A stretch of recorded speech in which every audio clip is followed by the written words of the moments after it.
ನಿಖರವಾಗಿ ಹಾಗೂ ನೈಜ ಸುದ್ದಿಗಳಿಗಾಗಿ ವೀಕ್ಷಿಸಿ ಸತ್ಯ ಸುದ್ದಿ. ನಾವು ದಾವಣಗೆರೆ ಜಿಲ್ಲೆಯ ದಕ್ಷಿಣ ವಿಧಾನಸಭಾ ಕ್ಷೇತ್ರದ ಚುನಾವಣೆ ಪ್ರಚಾರದಲ್ಲಿ ಆಗ ಇವತ್ತು ನಮ್ಮೊಂದಿಗೆ ದಾವಣಗೆರೆ ಜಿಲ್ಲೆಯ ಆಮ್ ಆದ್ಮಿ ಪಕ್ಷದ ಪ್ರಧಾನ ಕಾರ್ಯದರ್ಶಿ ಆದಿಲ್ ಖಾನ್ ಅವರಿದ್ದಾರೆ. ಅವರಿಂದ ಮಾತಾಡೋಣ ಬನ್ನಿ. ಈ ಕ್ಷೇತ್ರದಲ್ಲಿ ಇನ್ನು ಏನ್ ಕೆಲಸ ಇದೆ ಹಾಗೂ ಅಭಿವೃದ್ಧಿ ಏನ್ ಮಾಡ್ತಾರ, ಅವ್ರ ಎಜೆಂಡಾ ಏನಿದೆ, ಚುನಾವಣೆ ಏನಿದೆ ಅವರಿಂದ ಕೇಳೋಣ. ಸರ್ ನಮಸ್ತೆ.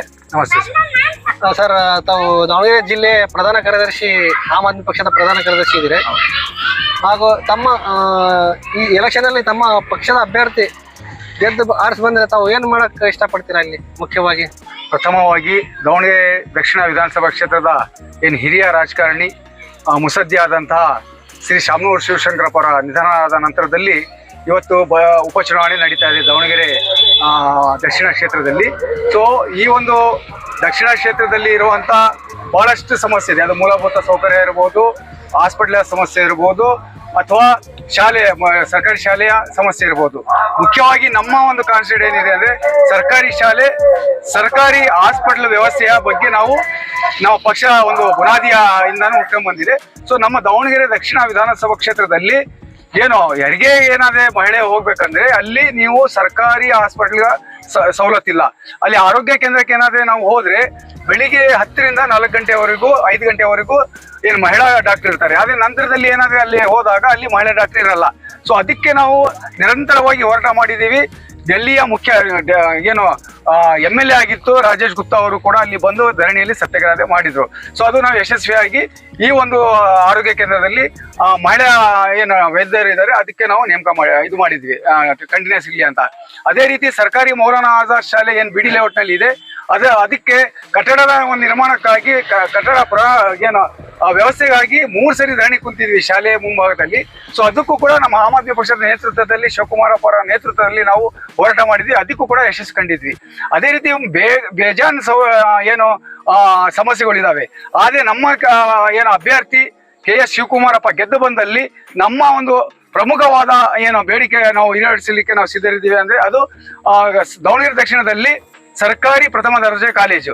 ಇದು ನಮಗೆ ಬೇಕಾಗಿರುವಂತ ಬಹಳ ದೊಡ್ಡ ಒಂದು ನಮ್ಮ ಒಂದು ಯಶಸ್ಸು ಅಂತ ಹೇಳ್ಬೋದು. ಅದೇ ರೀತಿ ಸರ್ಕಾರಿ ಸೂಪರ್ ಸ್ಪೆಷಾಲಿಟಿ ಆಸ್ಪತ್ರೆ, ಮತ್ತೆ ಏನು ರಾಮಕೃಷ್ಣ ಹೆಗಡೆ ಇರ್ಬೋದು, ಚಂದ್ರೋದಯ ನಗರದ ಏನು ನಿವಾಸಿಗಳಿಗೆ ನೀವು ಒಕ್ಕಲಿಸಿದಿರಿ ಅವರಿಗೆ ಶಾಶ್ವತ ಸೂರು ಕೊಡ್ಲಿಕ್ಕೆ ನಾವು ಸಿದ್ಧರಿದ್ದೀವಿ ಅಂತ ಈ ಸಂದರ್ಭದಲ್ಲಿ ಹೇಳಕ್ಕೆ ಇಚ್ಛಪಡುತ್ತೇನೆ. ದಾವಣಗೆರೆ ಜಿಲ್ಲೆಯ ದಕ್ಷಿಣ ವಿಧಾನಸಭಾ ಉಪಚುನಾವಣೆಯ ಆಮ್ ಆದ್ಮಿ ಪಕ್ಷದ ಅಭ್ಯರ್ಥಿಯಾದ ಶಿವಕುಮಾರ್ ಅವರು ನಮ್ಮ ಜೊತೆಗಿದ್ದಾರೆ. ಅವರಿಂದ ಈ ಚುನಾವಣೆ ಬಗ್ಗೆ ಹಾಗೂ ಈ ಚುನಾವಣೆಯಲ್ಲಿ ಅವರು ಆರ್ಟ್ಸ್ ಬಂದರೆ ಅವರ ಪ್ರಥಮ ಕೆಲಸ ಏನಾಗ್ತಾರೆ ಕೇಳೋಣ ಬನ್ನಿ. ಸರ್ ನಮಸ್ತೆ. ನಮಸ್ಕಾರ ಸರ್. ಸರ್, ನೀವು ಈ ಪ್ರಥಮ ಸಲ ದಕ್ಷಿಣ ಕ್ಷೇತ್ರಕ್ಕೆ ಸ್ಪರ್ಧಿಸಿರಾ? ಇದಕ್ಕಿಂತ ಮುಂಚೆ ಆಮ್ ಆದ್ಮಿ ಪಕ್ಷದಿಂದ ಬೇರೆ ಬೇರೆ ಕಡೆ ಸ್ಪರ್ಧಿಸಿದ್ದೀರಾ? ಇಲ್ಲ, ಇದೇ ಮೊದಲನೇ ಸರಿ ನಾವು ಪಕ್ಷದಿಂದ ನಿಂತ್ಕೊಂಡಿರೋದು, ಕಂಟೆಸ್ಟ್ ಮಾಡ್ತಿರೋದು. ಜೊತೆಗೆ ದಾವಣಗೆರೆಯಲ್ಲಿ ಆಮ್ ಆದ್ಮಿ ಪಾರ್ಟಿಯಿಂದ ಕ್ಯಾಂಡಿಡೇಟ್ನ ಎಲ್ಲ ಹಾಕಿರೋದು ಇದೇ ಫಸ್ಟ್ ಟೈಮು. ಹಿಂದೆ ಯಾವಾಗಲೂ ಕಂಟೆಸ್ಟ್ ಮಾಡಿಲ್ಲ, ಇದು ಫಸ್ಟ್ ಟೈಮ್. ನಾನು ಫಸ್ಟ್ ಟೈಮ್, ನಮ್ಮ ಆಮ್ ಆದ್ಮಿ ಪಾರ್ಟಿಯಿಂದ ಫಸ್ಟ್ ಟೈಮ್. ಸೊ ಈ ಚುನಾವಣೆಯಲ್ಲಿ ನಿಮ್ದು ಎಜೆಂಡಾ ಮೇನ್ ಮುಖ್ಯ ನಿಮ್ದು ಪ್ರಣಾಳಿಕೆ ಏನು ಇದೆ ಸರ್? ನಮ್ದು ಪ್ರಣಾಳಿಕೆನ ನಾವು ಎಲ್ಲ ರಿಲೀಸ್ ಮಾಡಿದ್ದೇವೆ. ಇದು ಕೊಟ್ಟಿದ್ದೀವಿ ಎಲ್ಲರಿಗೂ, ನಾವು ರೈಟಿಂಗ್ ಎಲ್ಲ ಕೊಟ್ಟಿದ್ದೀವಿ, ಪಾಂಪ್ಲೆಟ್ಸ್ ಕೂಡ ಎಲ್ಲ ಮನೆಗೂ ಕೊಟ್ಟಿದ್ದೀವಿ. ಸೊ ಅದರಿಂದ ಇದರಲ್ಲಿ ಏನಿದೆ ಅಂತ ಹೇಳಿದ್ರೆ, ಇದನ್ನ ಇನ್ನೊಂದು ಸರಿ ಅಂದರೆ ಆ್ಯಕ್ಚುಲಿ ಈ ಕಡೆ ಸೌತಲ್ಲಿ ಭಾಳ ನೀವು ನೋಡ್ತಿದ್ದೀರಿ, ಭಾಳ ಬಡವರಿದ್ದಾರೆ, ಕಾರ್ಮಿಕ ವರ್ಗದವರಿದ್ದಾರೆ, ಆಮೇಲೆ ಹಿಂದುಳಿದ ವರ್ಗನೇ ಜಾಸ್ತಿ ಇರೋದು. ಸೊ ಅವರಿಗೆಲ್ಲ ಹೈಟೆಕ್ ಹಾಸ್ಪಿಟಲ್ ಉಳ್ಕೋಬೇಕು. ಈಗ ನಮ್ಮ ಡೆಲ್ಲಿಯಲ್ಲಿ ಆ ಥರ ಮಾಡಿದಾರಲ್ಲ, ಒಳ್ಳೆ ಸ್ಕೂಲ್ ಕೊಡಬೇಕು. ಈಗ ಒಳ್ಳೆ ಸ್ಕೂಲ್ಗೆ ಹೋಗ್ಬೇಕಂದ್ರೆ ಅಷ್ಟಕ್ಕೊಂದು ಫೀಸ್ ಕೊಟ್ಟು, ಅಂದ್ರೆ ಡೆಲ್ಲಿಯಲ್ಲಿ ಮಾಡ್ಯಾರ ಮೊಹಲ್ಲಾ ಕ್ಲಿನಿಕ್ ಮಾಡ್ಯಾರ ಅರವಿಂದ್ ಕೇಜ್ರಿವಾಲ್. ಹೌದೌದು, ತಾವು ಅದೇ ಮಾಡಕ್ ಇಷ್ಟಪಡ್ತೀರಾ? ಹೌದೌದು, ಅದು ಅನುಕೂಲ ಆಗಿದೆಲ್ಲ ಜನಗಳಿಗೆ. ಅದನ್ನ ಮಾಡ್ತಾ ಇದ್ದು ಸ್ಕೂಲಿಂದು ಪ್ಲಸ್ ಮೊಹಲ್ಲಾ ಕ್ಲಿನಿಕ್ ಅಂತ ನಿಮ್ಗೆ ಗೊತ್ತಿದೆ. ಅದೇ ತರ ನಾವು ನಮ್ಮಲ್ಲಿನೂ ಕೂಡ ದೆಹಲಿಯಲ್ಲಿ ಮಾಡಿದಾಗ ಇಲ್ಲಿ ಜನಗಳು ಅನುಕೂಲ ಮಾಡ್ಕೊಡ್ಬೇಕು, ಕಾರ್ಮಿಕರಿಗೆ ಒಳ್ಳೇದ ಮಾಡ್ಬೇಕು ಅನ್ನೋ ಉದ್ದೇಶದಿಂದನೇ ನಾವು ಮಾಡ್ತಾ ಇದೀವಿ. ಈಗೆಲ್ಲ 3-4 ವರ್ಷದಿಂದ ನಾವು ಹೋರಾಟ ಮಾಡ್ತಾ ಇದೀವಿ. ಈಗ ಇವರು ಆದಿಲ್ ಖಾನ್ ಅವ್ರು ಹೇಳ್ದಂಗೆ ನಮ್ಮ ಸ್ಕೂಲಿಂದು ಕಾಲೇಜಿಂದ ಎಲ್ಲದು ನಾವು ಹೋರಾಟ ಮಾಡಿದ್ವಿ, ಅಲ್ಲಿ ಯಶಸ್ವಿನೂ ಆಗಿದ್ದೇವೆ. ಸೊ ಇನ್ನು ಮುಂದೆ ನಾವು ಅವನೇನು ಈಗ ಸೂಪರ್ ಸ್ಪೆಷಾಲಿಟಿ ಹಾಸ್ಪಿಟ್ಲ್ ಬೇಕು. ಅಲ್ಲಿ ಹಾಸ್ಪಿಟ್ಲ್ ಇದೆ, ಸ್ಕ್ಯಾನಿಂಗ್ ಮೆಷಿನ್ ಇಲ್ಲ, ಸರಿಯಾಗಿ ಡ್ಯೂಟಿ ಬರ್ತಾ ಇಲ್ಲ, ಬೆಳಗ್ಗೆ ಬಂದ್ರೆ ಮಧ್ಯಾಹ್ನ ಇರಲ್ಲ, ಅದರಿಂದ ನೈಟ್ ಅಂತೂ ಇರೋದೇ ಇಲ್ಲ. ಇಲ್ಲಿಂದ ಹೋಗ್ಬೇಕಂದ್ರೆ ನಮ್ಮ ಆ ಕಡೆ ಸೈಡ್ ಹೋಗ್ಬೇಕು.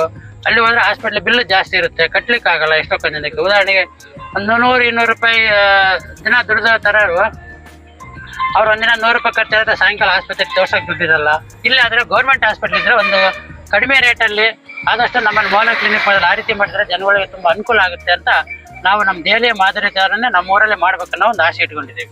ಸರ್, ಈಗ ಶಿಕ್ಷಣ ಸರ್ವ ಶಿಕ್ಷಣ ಅಭಿಯಾನ ಅಂತ ಐತಿ, ಹಾಗೂ ಸರ್ಕಾರಿ ಶಾಲೆ ಬಹಳ ಮುಚ್ಚಾಕತ್ತಾವ, ಪ್ರೈವೇಟ್ ಶಾಲೆ ಐತಲ್ಲ ಡೆವಲಪ್ಮೆಂಟ್ ಆಗತ್ತದೆ. ಹೌದು. ಸೊ ನೀವು ಅಕಸ್ಮಾತ್ ಈ ಕ್ಷೇತ್ರದಲ್ಲಿ ಆರಿಸಿ ಬಂದ್ರೆ ತಾವು ಏನ್ ಮಾಡ್ತೀರಿ ಅದಕ್ಕೆ?